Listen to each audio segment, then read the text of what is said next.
नमो वजायाणं नमो लुये सौवसाहणं ऐसो पंचनमो यारो सौवे पावो पेणासण मंगलाणं च सब्बे सिम पडमं हवै मंगलम पडमं हवै मंगलम। बोल महावीर भगवान की, प्रभूषण महापर्व की, मूलनायका दिनाथ भगवान की, परम पूज्य श्री आदि सागर जी महाराज की, परम पूज्य श्री महावीर कीर्ति महाराज की, परम पूज्य श्री विमल सागर जी महाराज की, परम पूज्य तपस्वी सम्राट सन्मति सागर जी महाराज की, परम पूज्य श्री विद्यासागर जी गुरुदेव की, परम पूज्य सुनील सागर जी गुरुदेव की। तो आइए आज उत्तम संयम धर्म के इस दिन पर मां जनवाणी आपका स्वागत करने के लिए बैठी। कब मेरा लाल आएगा? जन्मों जन्मों से जिसकी आंख में आंसू हैं, जन्म जन्मों से जो 84 लाख योनि के चक्कर में घूम रहा है, भटक रहा है, मेरा प्यारा लाल कब आएगा और कब मैं अपने उसे आंचल का दूध पिलाऊंगी। तो मां जनवाणी 10 धर्मों का दूध पिलाने के लिए आपको बैठी है। आज उत्तम संयम का दिन है। अब संयम क्या? 1 इंद्री, 2 इंद्री, 3 इंद्री, 4 इंद्री, पंचेंद्र जीव का घात नहीं करना, प्राणी संयम। फिर इंद्रिय, स्पर्श इंद्रिय, रसना इंद्रिय, घ्राण इंद्रिय, चक्षु इंद्रिय, कर्ण इंद्रिय, इस 5 इंद्रिय पर संयम करना, यह प्राणी संयम, ये इंद्रिय संयम बहुत बड़ी उपलब्धि है किसी इंसान के जीवन की। और संयम तब प्रकट होता जब क्रोध, मान, माया, लोभ निकल जाता है, जब सत्य के देवता का अवतार जब हृदय के सिंहासन पर होता है तब संयम पैदा होता है। वो संयम मतलब जीवों को मारना नहीं है। संयम मतलब जीवों को मारना, जीवों को सताना, इतने को संयम नहीं कहा जाता है। आप किसको मार सकते हैं? आप किसको सता सकते हैं? बताइए। आप अपने परिवार के लोग को सुख देना चाहते, क्या उन्हें सुख मिल पाता है? क्या वो सुखी हो पाते? जब तक सामने वाला सुखी होने को तैयार नहीं हो, आप कितनी इज्जत, कितना ही प्यार, कितना सम्मान दे दो, उसकी आंख में बराबर आंसू रहेंगे। शिकायत का दृष्ट हमेशा उसके पास में तैयार रहेगा। एक दिन ऐसा किया, एक दिन ऐसा किया, एक दिन ऐसा ना हो पाया। अगर आप तैयार नहीं है दुखी होने के लिए तो कौन आपको दुख दे सकता है? मिथ्या धारणा है, हमारी गलत बुद्धि है कि हम किसी को सुख दे सकते हैं, हम किसी को दुख दे सकते हैं। कोई किसी को सुख और दुख नहीं दे सकता है। तो फिर क्या ये जो हिंसा है ये कोई भी करे क्या? बताओ आप। अगर कोई किसी को सुख और दुख नहीं दे सकता है तो फिर ये हिंसा, अहिंसा सारी चीजें बेकार है क्या? नहीं। भगवान महावीर स्वामी कहते हैं आपने किसी को दुख नहीं दिया, किसी की हिंसा नहीं करी, इसका नाम संयम नहीं है, इसका नाम वैराग्य नहीं है।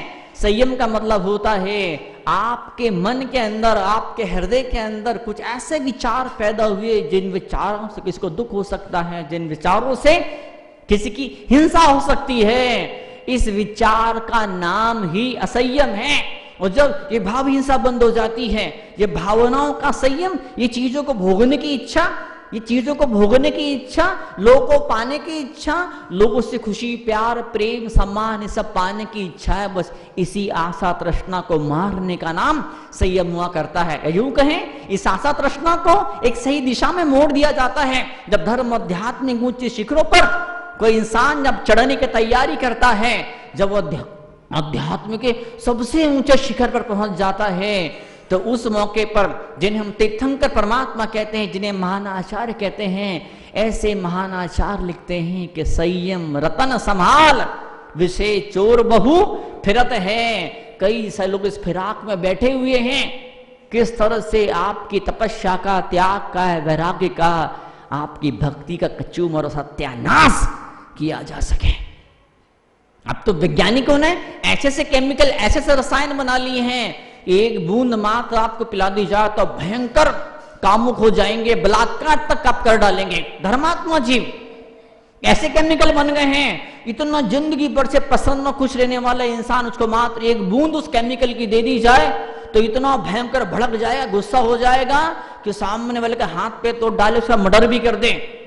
ऐसे ऐसे खतरनाक केमिकल इन वैज्ञानिक लोगों ने बना रखे लेबोरेटरी के अंदर, प्रयोगशालाओं के अंदर।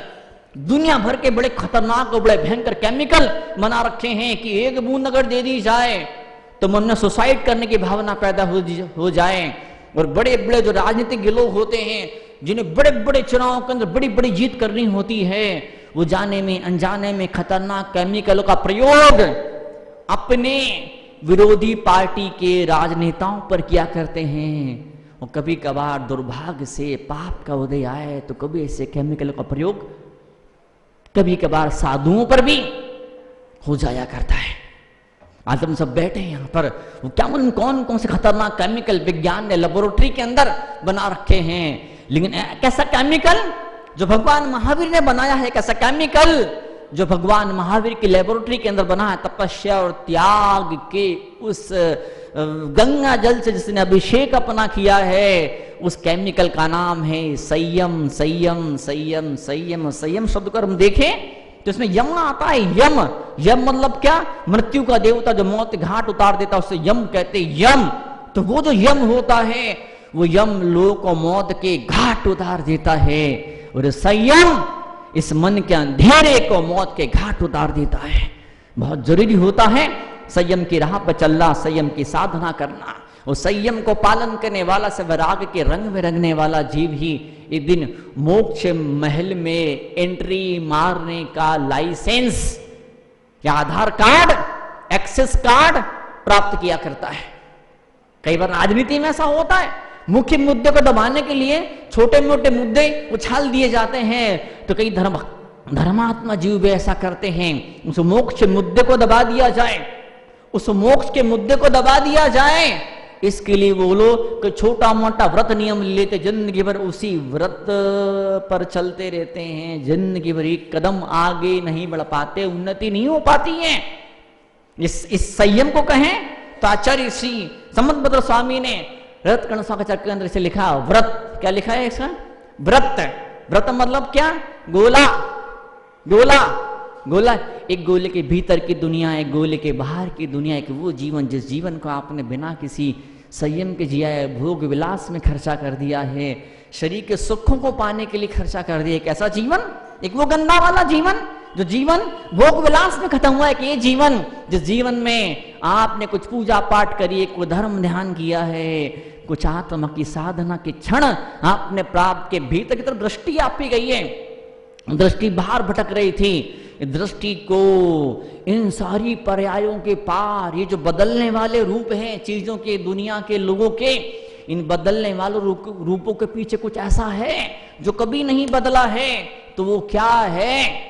उस त्रैकालिक शुद्ध पनी की तरफ जब नजर गई है, एक ऐसी पवित्र आत्मा जिसे हम सिद्धात्मा कहते हैं, जिसे अरहंत आत्मा कहते हैं, जिन्हें आचार्य उपाध्याय सर्वसाधु जिन्हें कहा जाता है, ऐसे पंच परमेष्टि के शरण में जाकर के ऐसे शुद्ध आत्मा का चिंतन करके जीव इतना ऊंचा उठ जाता है कि दुनिया भटकती जिन राहों पर, दुनिया भटक जाती है राहों पर, उस पर ये जीव ढेले बड़ी भटक नहीं सकता, डेविएट नहीं होता है, डिस्ट्रैक्शन उसके जीवन के अंदर, लाइफ के अंदर कोई अवरोध नहीं आता है, उसकी गाड़ी बेखटके बिना किसी रोक टोक आगे बढ़ते चले जाती है मोक्ष की राह पर, सच्चाई की राह पर। क्यों? क्योंकि भीतर से संयम का सहारा है। जरूरी होता है हम मैं और मेरा, ये मैं और मेरा इतना विराट बनता, ये मैं और मेरा इतना विशाल बनता है। ये छोटे से घर में रहने के लिए नहीं पैदा हुआ हूं मैं। भली यूं कहा जाए कि दुनिया की सबसे बड़ी कोठी है, सबसे महंगा महल है, सबसे महंगा बंगला है आपका, हो सकता है लान टालिए जैसे हजारों बंगले फीके पड़ जाएं, लेकिन फिर भी ये जीव सोचता है कि मुझे एक ऐसा घर चाहिए, मुझे एक ऐसा निवास चाहिए जो अनंत अनंत काल तक अनंत अनंत सुख मुझे देता रहे। तो इस स्थान का नाम होता है मोक्ष। उसे मोक्ष के नाम से पुकारा और कहा जाता है। जैसे मेरेपन के भाव का विस्तार करना होता है। कई गांव के लोग ऐसे होते हैं, उनके पास में चले जाओ तो दूर भागते हैं। कई शहर के लोग भी ऐसे होते हैं कि वो एक डिस्टेंस होता है, जैसे हम कहते हैं व्यक्तित्व को सुरक्षित करने के लिए, बचाए रखने के लिए कई सारे इंसान ऐसे होते हैं कि वो जो बहुत बड़े घरों के अंदर पैदा हुए, जिनके अलग अलग कमरों में रहते हैं, सबके अपने अपने अलग अलग कमरे हैं, तो उस ऐसे इंसान के बहुत पास जाके बात करोगे दूर भाग जाएगा, आपसे पास नहीं आएगा आपके। हर व्यक्ति का एक क्षेत्र होता है, एरिया होता है। शरीर तो यहीं तक है, मेरा हाथ तो यहीं तक है, लेकिन हाथ के आगे भी, जिसे हम ऑरा कहते हैं, जिसे हम आभा मंडल कहते हैं, जिसे हम प्रभा मंडल कहते हैं, या जिसे हम कहते हैं पर्सनल डिस्टेंस। शेर भी यूरिन करता है, पेशाब करता है, अपने पेशाब से जंगल के चारों तरफ एक घेरा खींचता है, ये मेरी टेरिटरी, ये मेरा एरिया है, इस एरिया में दूसरे को नहीं आने दूंगा मैं। हिटलर ने कभी शादी नहीं करी, वो नहीं चाहता था कि कोई मेरे कंधे पर हाथ भी रख दे, वो नहीं चाहता था कोई मुझे स्पर्श भी कर दे।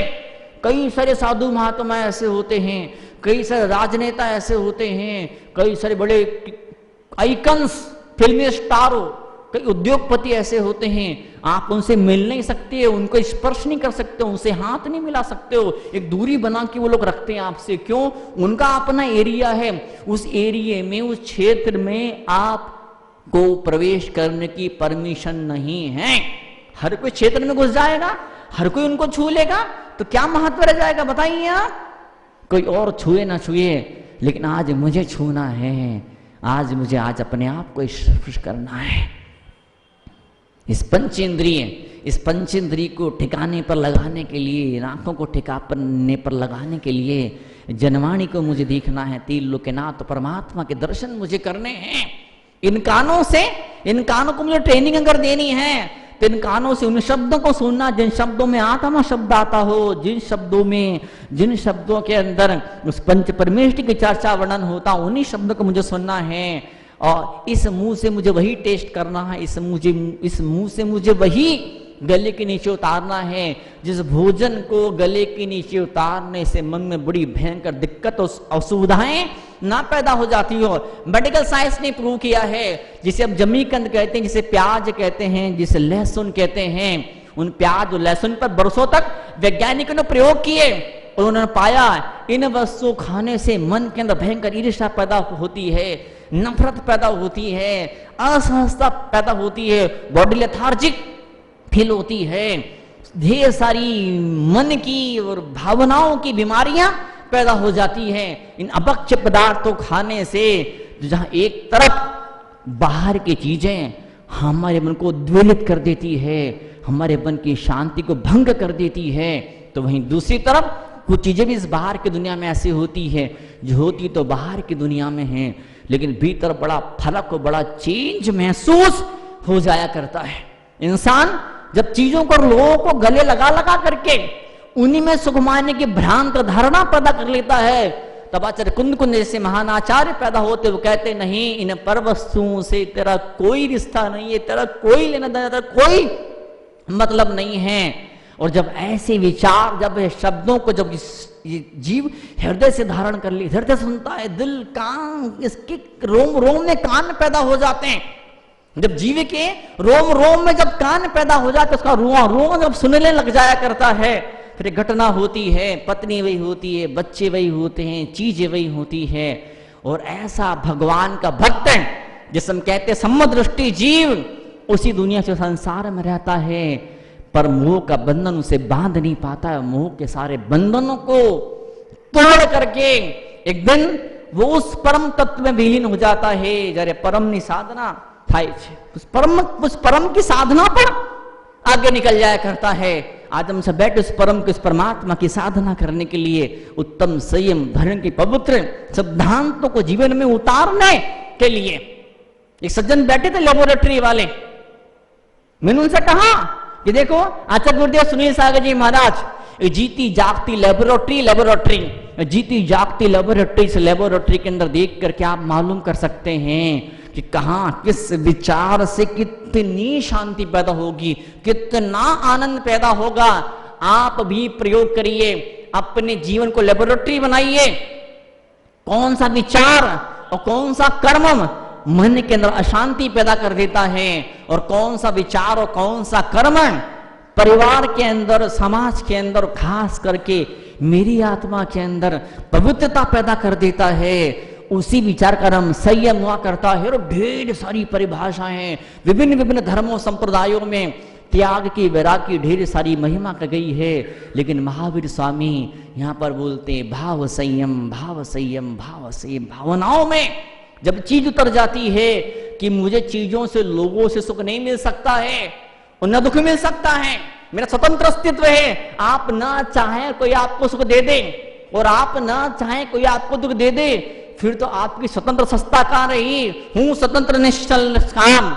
ये आत्मा स्वतंत्र है, स्वतंत्र, किसी और के हाथ में मेरा सुख दुख नहीं है। उसी तरह से किसी और के हाथ में मेरा स्वर्ग और मेरा नरक और मेरा मोक्ष नहीं है। मेरा स्वर्ग, मेरा नरक, मेरा मोक्ष मात्र मुझ में ही छुपा हुआ है। जब मैं डूबूंगा अपने आप में तो मुझे अपना स्वर्ग, अपना नरक खुद प्रकट आंखों से दिखाई देने लग जाएगा। आने वाले जीवन सजे समरे सुंदर हो, उसके लिए ये जड़ी बूटी संयम नाम की बूटी आपको दी जा रही है। जब लक्ष्मण जी मूर्छित हो जाते हैं, जब लक्ष्मण जी मूर्छित हो जाते हैं, शक्ति लग जाती युद्ध के मैदान के अंदर, तब राम जी हनुमान जी मीटिंग करते, प्लानिंग करते। हनुमान जी वहां जाते हैं, वैष्णव परंपरा बोलती संजीवनी बूटी लेकर के आते हैं। जैन रामायण में लिखा हुआ है विशल्य आती है उसका पानी। कुल मिलाकर के लक्ष्मण की वो शक्ति खत्म होती है। वो तपस्या के प्रभाव से, उस त्याग के प्रभाव से, उस जड़ी बूटी की उस ऊर्जा के प्रभाव से दुनिया भर की ऊर्जाएं दुनिया के अंदर, संसार के अंदर हुआ करती है। उन सारी ऊर्जाओं में मणि, मंत्र, तंत्र, औषधि, हजार तरह की ऊर्जाएं इस जीवन के अंदर हुआ करती है। ये सबसे बड़ी ऊर्जा होती है भगवान की भक्ति। जब पंच परमेष्टि की भक्ति होती है, जब अपनी आत्म भक्ति की दिशा के अंदर जीव मुड़ने लगता है, उसकी सोच, उसका चिंतन इतना ऊंचा उठता है कि वो इस शरीर से परे उस आत्म तत्व पर दृष्टि करता है। उस आत्म तत्व को परमात्म तत्व बनाने के लिए पुरुषार्थ और जुगाड़ करना शुरू कर देता है। तो फिर ऐसा होता है, फिर मां जनवाणी बोलती है, हाय मेरा लाल, ये पंचम गुणस्थान वर्ती है, छठम सप्तम और गुणस्थान उसके बढ़ने लगते हैं। आत्मा की पवित्रता बढ़ने लगती है। आज हम सब बैठे उस आत्मा की पवित्रता बढ़ाने के लिए, उसी आत्मा को पवित्र पावन निर्मल बनाने के लिए ये प्रोषण पर्व की साधना चल रही है। इस प्रोषण पर्व की साधना पर, हाँ, प्रोषण एक दिन का नहीं होता है, प्रोषण रोज रोज के लिए होता है।